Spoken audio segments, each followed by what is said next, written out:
You think that corporations are in the business of just like throwing their money away? I'm sure the shareholders. I've been staying out of AEW talk for a while and have just kind of let it play out because I really haven't been following the product or watching the product. But I do have to kind of push back on something here a little bit. When you ask, is Warner Brothers Discovery just in the process of losing money? Is that just what they want to do in the shareholder value that they have?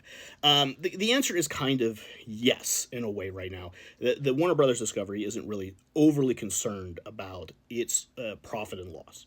If you take a look back at the Warner Brothers Discovery merger, it's kind of been seen at this point as a failure, as Max hasn't really progressed in the way they thought it would. The implementation of Discovery programming into Max really hasn't had the benefit that they really thought they would have. And as this merger is reaching about 3 years old, it's been kind of an issue. In the last year, Warner Brothers Discovery lost about $3 billion, I believe. And in that time, a lot of it has been about paying down debt for them. So the question then remains, why would Warner Brothers Discovery give AEW a bigger contract to hold them down for a longer period? And you have to ask yourself when you get into that, what is Warner Brothers Discovery doing as a business model? And that's become very, very clear in that their goal is the implication of bigger IP. The more IP they can get, the better for them. You can read in Variety Zaslav's current comments about the streaming market and how there are more players in there and more smaller players than there really should be, and that HBO Max and Warner Brothers Discovery being in a real position to kind of pick off those smaller streamers. The business model of this for Warner Brothers Discovery is, quite frankly, to pile up IPs. This is why you see the HBO series of Harry Potter coming back, the rebranding of DC Studios, and now after losing the NBA, wrestling becoming an IP that they can kind of slide in here, specifically on Max. So what does this mean as a business strategy for Warner Brothers Discovery? It's very clear after the merger that they are currently talking about maybe jettisoning off the TV studios or what they can do to kind of fix this merger situation.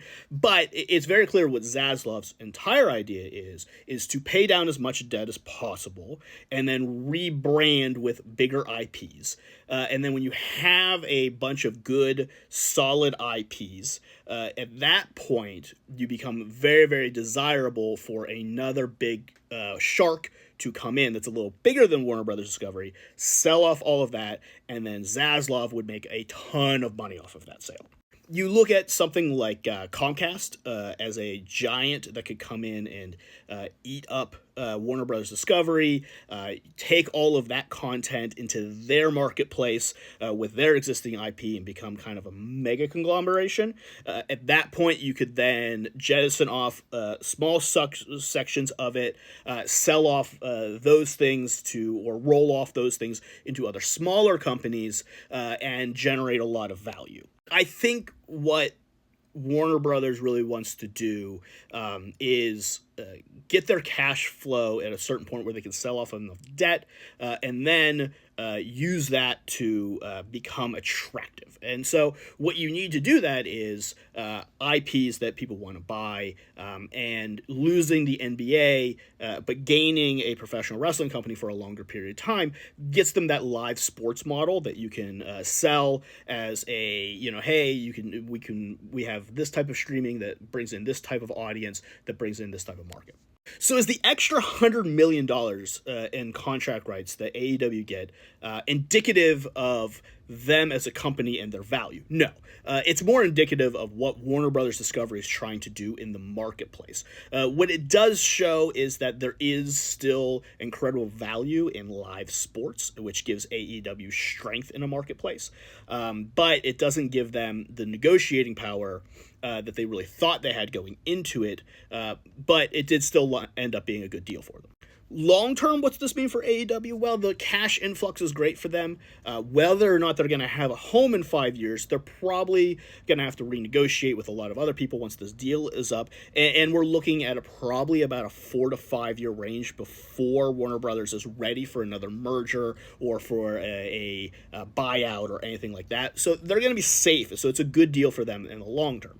But this doesn't indicate that AEW is growing as a company or has progressed as a company. You've seen year over year numbers for AEW not been great, and that is TV revenue, or excuse me, TV numbers as far as ratings is concerned, live gate, those types of things have been down year over year. So there's not a lot of growth in AEW.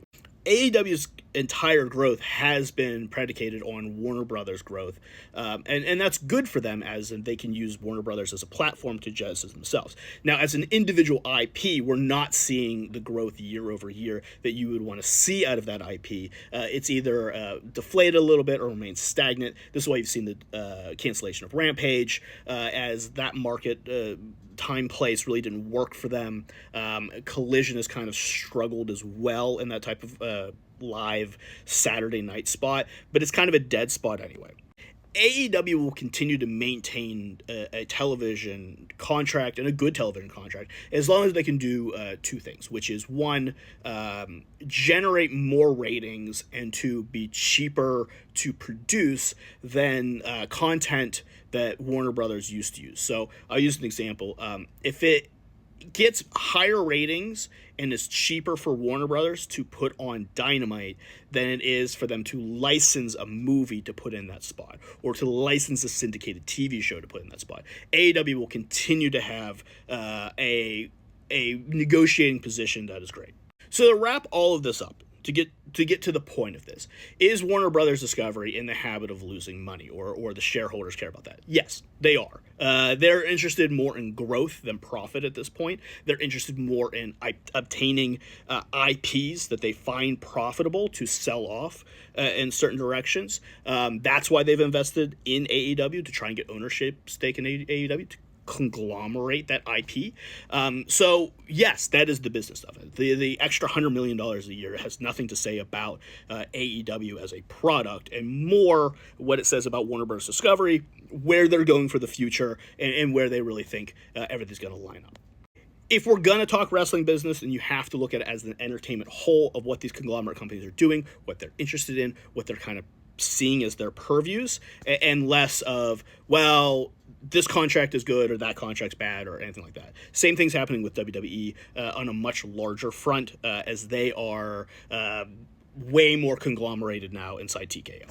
So I hope this helps anyone who's kind of confused about TV contract in that type of way, or what WB is specifically looking at. I would advise you guys to read more Variety. There's a lot of good articles about what Warner Bros. Is doing. Follow David Zaslav's comments. He's been pretty transparent about all of this, and his goal over the next decade of Warner Bros. Discovery. And then just use some common sense in this kind of way of what David Zaslav will do to generate more money for himself. He's already sold off, I think, like $30 million in shares because he's trying to generate more cash flow for himself. That's his goal as CEO. So just kind of follow that. Industry magazines, Variety, Rolling Stone, they're doing a really great coverage. I recommend those to stay on top of all of this.